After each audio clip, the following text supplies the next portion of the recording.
Hello dear students, welcome to Pen and Paper Chemistry, and as the name says, please keep a pen and notebook handy with you so that you are able to relate to what we are going to study.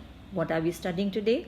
It's the preparation of alkynes that we shall be covering in today's lesson. If you really want to understand organic chemistry, it can only be done by writing. When you write yourself, you will gain confidence. What do you have to write? So there we go.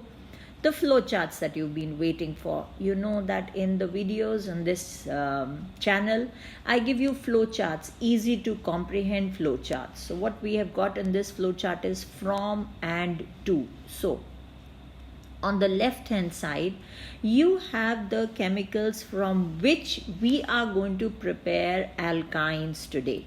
And the alkyne that I'll be talking about is acetylene, CH, triple bond CH, also called as ethyne.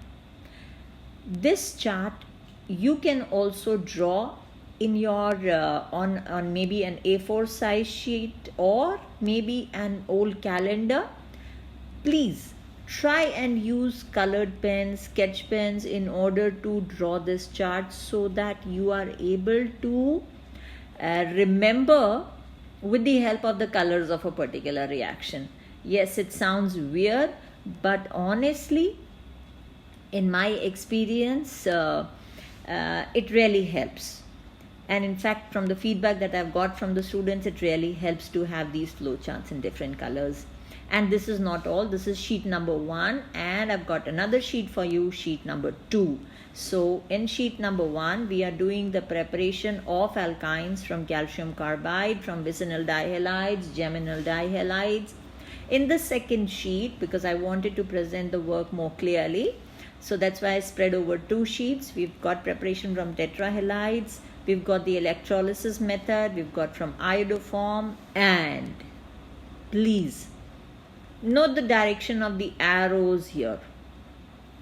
You see, what I've done is this is proceeding in the reverse order. So what we've got over here is actually a lower alkyne getting converted to a higher alkyne. How is it going to happen? Let's start learning. So are you ready to note down? Have you got a pen and paper in your hand? Have you drawn the flow chart? For you to easily note down this chart, I have removed the pen mark so that it's easier for you to see and note it down. Before we start with the preparation of alkynes, let me touch base on the basic of it. Alkynes, so compounds of carbon and hydrogen where there's a triple bond between the 2 carbon atoms. And whenever there's a triple bond, always remember it's 1 sigma and 2 pi bonds, right? Now rest of the valencies you complete by hydrogen. So you've got here, you've got how many bonds? 1, 2 and 3, right? So we are left with 1 more bond because the maximum number of bonds formed by carbon is 4, right? Tetravalency of carbon. So this is our first compound in the series, which is commonly known as acetylene, and in the IUPAC system it is known because of the 2 carbon atoms, it's eth, triple bond, so ine. Let's see the second compound in the series. So C, triple bond C, and 3 carbon atoms over here. Now fill in the remaining hydrogen. 3 bonds over here, so we have the 4th one. Talk about the second carbon. 3 bonds here plus 1, 4. So its tetravalency is complete. Come to the 3rd carbon atom. We've got 1 bond here. So how many bonds does it have left? Yes, it can form 3 more bonds. With the result, its IUPAC name, because of the 3 carbon atoms, it's prop, triple bond, it's ine, right? You can practice more naming by this method, but please don't forget the position number of the triple bond. When we do not write the position number, it automatically indicates that position number is 1. So I could also write it as prop 1 ine or propyne. It's one and the same thing, right? Now, when we come to the preparation, the first preparation that we've got, and I'm specifically taking up the preparation of acetylene in this chart that we have drawn over here. And the other alkynes, wherever needed, I shall be adding to these notes, because most of the curriculum, they cover acetylene preparation. So we've got calcium carbide over here, CaC2. Does that name ring a bell? Try recalling carbide. If you are from a mango producing country, you'll be able to relate to carbide. Yes, carbide is the one which is used to ripen fruits. It is ripen fruits, especially mangoes are ripened using, yes, we are feeling hungry, right? This is used to ripen the fruits. Now, what is the logic behind it? Let's see the reaction which it undergoes with the moisture of the air. So how does this carbide help in preparation? So CaC2 plus HOH, and we get over here C2H2, and calcium hydroxide is the byproduct, right? The behavior of this acetylene is actually similar to ethylene, which is produced naturally by plants in order to cause the ripening of the fruits. How do we obtain calcium carbide? This is actually obtained from quicklime, that is calcium oxide, when it is treated with carbon, and this is industrially prepared. So how does the calcium carbide help in the ripening of fruits, right? Something interesting. Mind you, this compound is not ethylene. This compound is, yes, it's ethine, or also called as ETHYNE,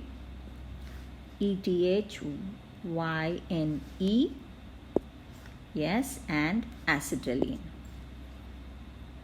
I hope you are writing it correctly. Excuse for the error, please. So this is the first method of preparation, and as I said, it is specifically for the preparation of acetylene. You don't prepare other alkynes by this method. Let's go on to the next method of preparation. Have you noted this down? Are you noting? Are you writing the reaction? Now what we are going to learn next, that means by from halides, from dihalides, I'm going to relate to our previous learning. Alkyl halides, they react with alcoholic potassium hydroxide or alcoholic sodium hydroxide to give us an elimination reaction. And if you can recall, we formed ethene, right? We're going back. So hydrogen and bromine is released from here, HBr. And we had called this as dihydro, that means D means remove, hydrogen,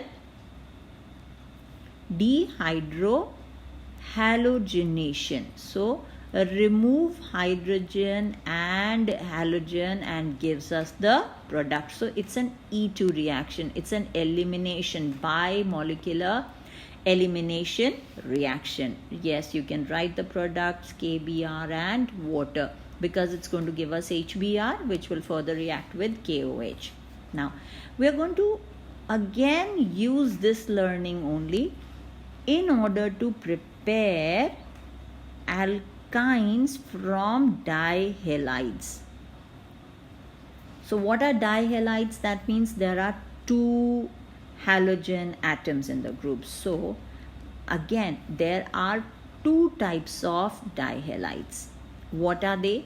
One is vicinal dihalides. Yes, you have done them. If you can relate to what we've already covered, and if you've been sincere in revising it, you would already know. Vis comes from the word vicinity, in close proximity, next door neighbors.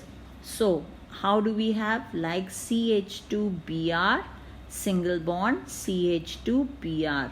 The two halogen atoms are on adjacent carbon atom, right?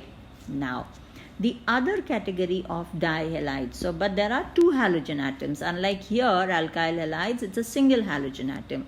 The other type of dihalides are called geminal dihalides. Now that also must be familiar. Geminal, Gemini twins, born or present on the same carbon atom. The two halogen atoms are present on the same carbon atom, and that is why they are called geminal dihalides, or in short these are called gem dihalides, whereas these are called vis dihalides. Now in the same way that we had prepared the alkene from alkyl halides, the same logic and fundamental we are going to apply here. So what we can do is, from the dihalides we bring about, what do? Dehydrohalogenation. And how do we do that dehydrohalogenation? Of course it has to be done twice, 2 times, correct? Because there are 2 halogen atoms.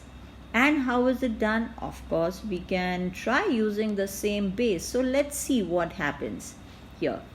When we use the base, so we are starting with the vicinal dihalide CH2Br, single bond CH2Br, right? You treat it with alcoholic KOH. That's our, so hydrogen and bromine we can remove from here. So we will have CHBr.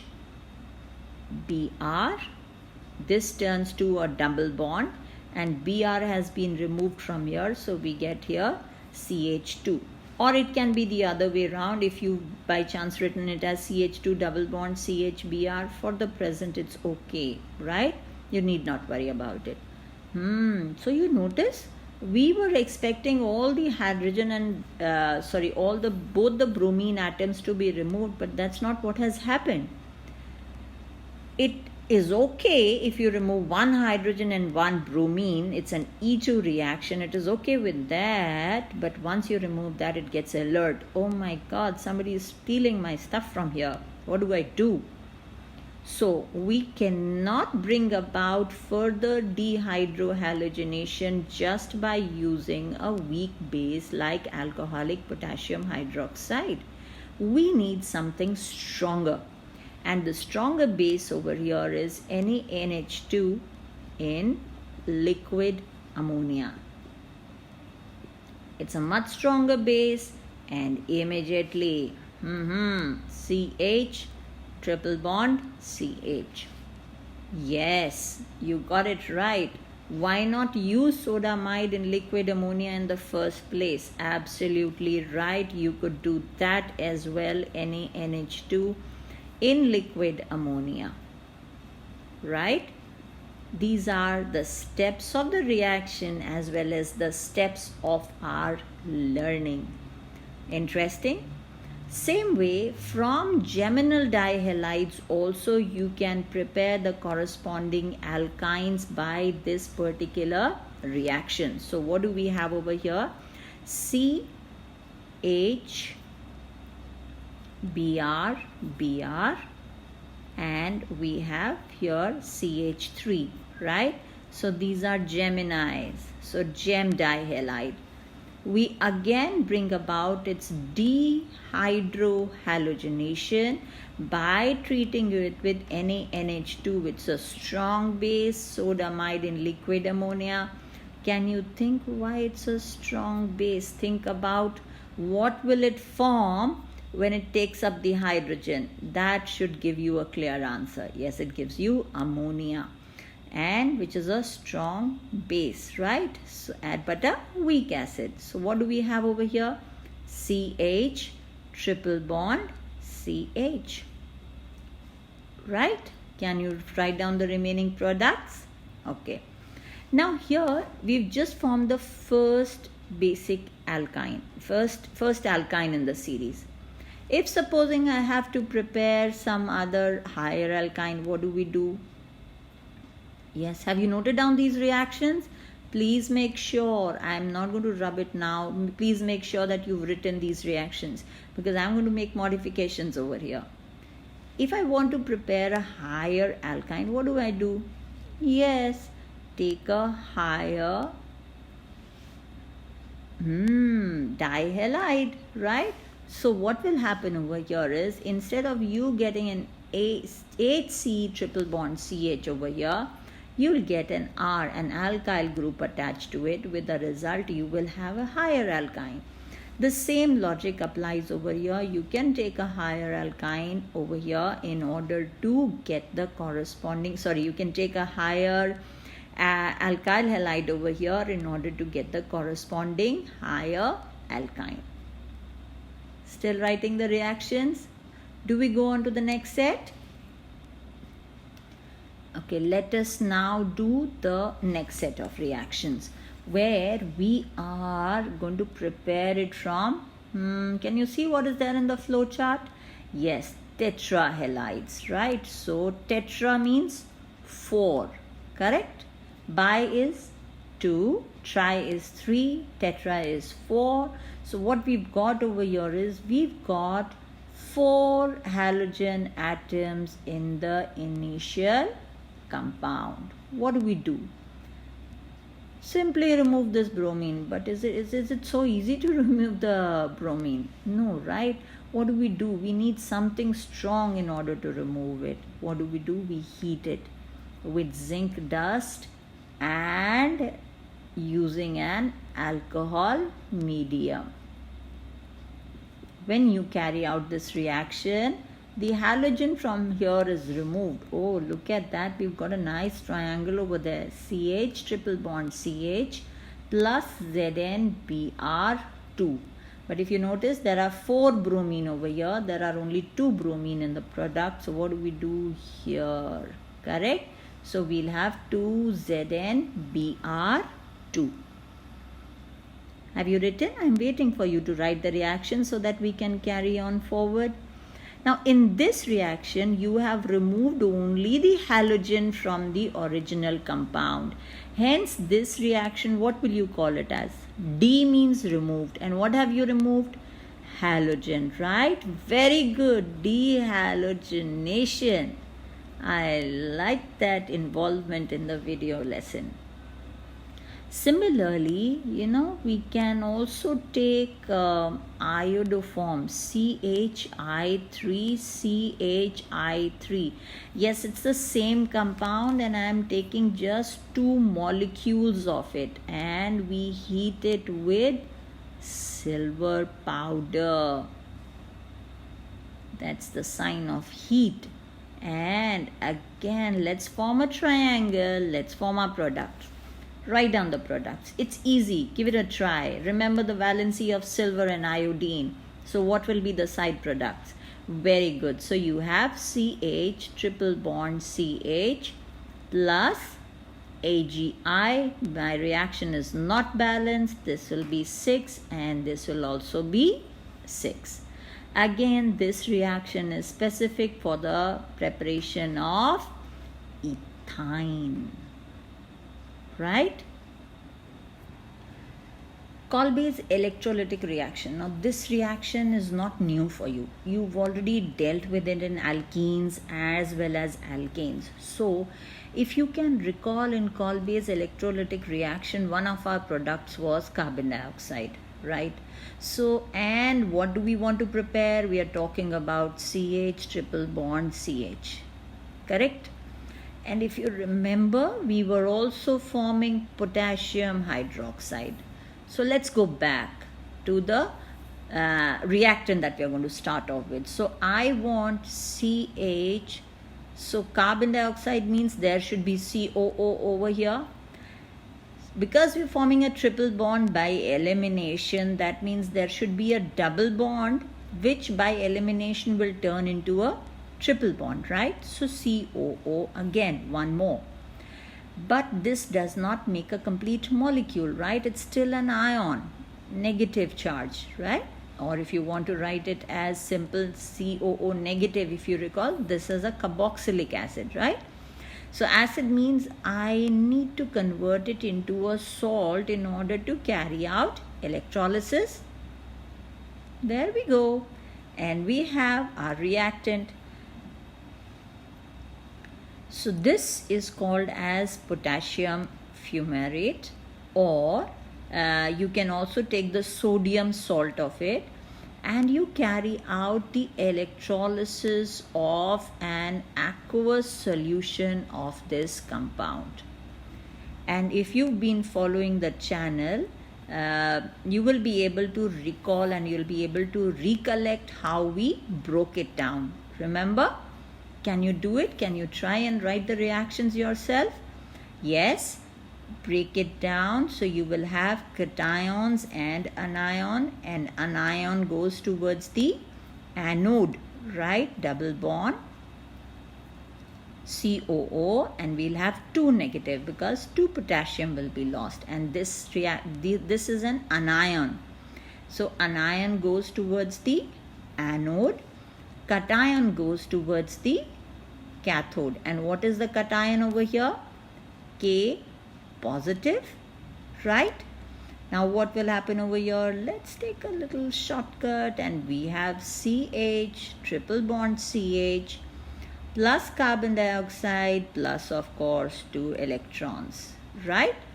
On the other hand, potassium will gain electrons, 2 electrons turn to K, and this K will immediately react with the water, because if you notice, we are carrying out this reaction in an aqueous solution, gives us KOH and hydrogen gas, right? Interesting? Good. Now this is an interesting reaction, how we can convert a lower alkyne to a higher alkyne, how we can prepare other alkynes, starting with, let's say, the first basic alkyne, HC triple bond CH. We want to prepare it with this. Now before we go on to this preparation, I will have to mention a very, very important point over here. This hydrogen, which is attached to the triply bonded carbon, is acidic in nature. Yeah, you're waiting for the answer as to why it is acidic? I'll give you the answer in the next video, that when we do the properties. But for now, please try and find out for me, why is this hydrogen acidic in nature? It will be a good learning for you as well. So acidic means it will react with a base, right? The base. Which base did you do in today's lesson? We learnt about a base which is strongly basic, right? Sodium NaNH2 in liquid ammonia. Remember, we said it's a strong base. So what happens over here is NaNH2 positive and negative. So HC triple bond C, the hydrogen over here. So this is negative, positive. Oh, wondering what this teacher is doing. She's confusing us. Don't worry. I'll clear your confusions, but only in the next video. You have to find out why this hydrogen is acidic in nature. So what happens is, NH2 negative comes and says, come, I have extra electrons, you are positive, I can help you out. So the hydrogen goes with it, and we have ammonia. What are we left with over here? HC triple bond C, the hydrogen is positive, it has left, leaving its electrons with carbon. So that's negative. In other words, this is an intermediate where the carbon carries a negative charge, right? And what is the name given to such intermediates? Very good. They are called as anions. And what type of anions? Where the carbon carries a negative charge would be a carbon anion. So with the result, the sodium comes and gets attached to it. So Na positive stays in its vicinity to keep it like this. And this is actually the acetylide ion from acetylene. Easy to remember that way, right? Acetylide ion. Now this acetylide ion, if you see, it is having a negative charge over here. Negative charge means it is having affection for something which is positive. If it is having affection for something which is positive, that means it is positive loving. And what name do we give to those compounds which love positive things in life? Very good. We call them as nucleophiles, nucleus loving. In an atom, there are two parts. We have the nucleus and we have the electrons. The nucleus carries what charge? Positive. The electrons carry what charge? Negative. So, nucleus loving. Phile is loving. Now, this is a nucleophile. Let's use this property of it to our advantage, and we bring in a primary alkyl halide where we know that they undergo nucleophilic substitution reactions. So positive and negative. So HC triple bond Cr, and we know the lifelong friendship between sodium and halogens, how well they gel, right? Sodium chloride, remember? So the sodium forms the sodium halide, and we have ended up with an alkyne. See, the triple bond is still there. We've ended up with an alkyne wherein the number of carbon atoms has increased depending upon what alkyl group we have taken. So supposing I took CH3Br, then my product will have HC triple bond C CH3, right? So we end up with propyne.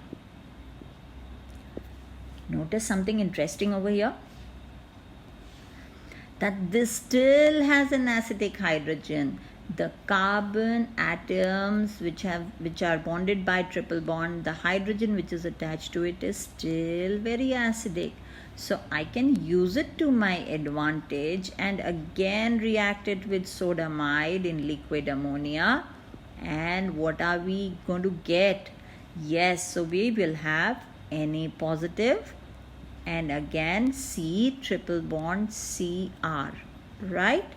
So probably I can bring this arrow down. Next step again. So what do we have again? Rx over here, alkyl halide. The sodium gets combined with the halogen and I will have Rc triple bond Cr over here. So depending upon what alkyl halide you have over here, you can get the corresponding alkyne. Interesting? Or did I end up confusing you? Tell me. So if you are feeling confused, don't worry. Write these reactions yourself. You will be confused only if during this video you have not written down this reaction yourself. If you've written down the reaction yourself, then try writing the reaction of Rc triple bond CH, or should I give you more specific? Okay, supposing you've got to bring about this conversion. So we've got a 3 carbon species and you're getting 1, 2, 3, 4, 5, a 5 carbon alkyne over here. So from a 3 carbon alkyne to a 5 carbon alkyne, how will you proceed in this reaction? Go ahead, give it a try. Pause the video. It's very easy to see the answer. Do it. This is just a way of my mind to encourage you. That's the maximum hold that I can have, right? So yes, if I was in your class, probably I would have ensured that you write it down. So again, sodamide. So we'll get over here CH3 C triple bond CNA, right? Negative, positive. And then what do you treat it with? Yes, go ahead and treat it with C2H5Br, and there you go. The product is ready. Easy and simple, right? And that is the whole purpose of this channel, to see a smile on your face at the end of every video. Stay connected because we are going to do the properties of alkynes in the next lesson. But till that time, don't forget to find the answer to this question for me. Why is the terminal hydrogen in the case of alkynes acidic in nature? See you very, very soon in the next video. Stay happy.